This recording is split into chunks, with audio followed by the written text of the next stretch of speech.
Hi అండి.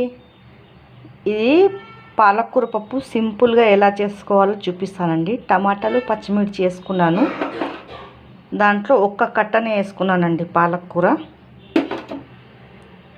చూడండి, సింపుల్గా అయిపోతుంది, ఈజీగా టేస్టీగా ఉంటుందండి.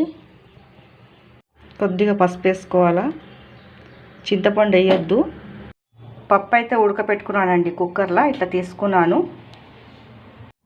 జీలకర్ర వేసుకోవాలా,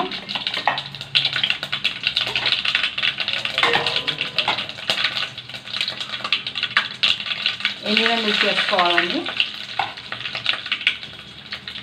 తర్వాత ఉల్లిగడ్డలు, కరివేపాకు కూడా వేసుకోవాలా. ఇట్లా బాగా వేగాలండి, ఉల్లిగడ్డలన్నీ రెడ్గా అయిపోవాలా. తర్వాత ఈ పప్పు పోసుకోవాలా,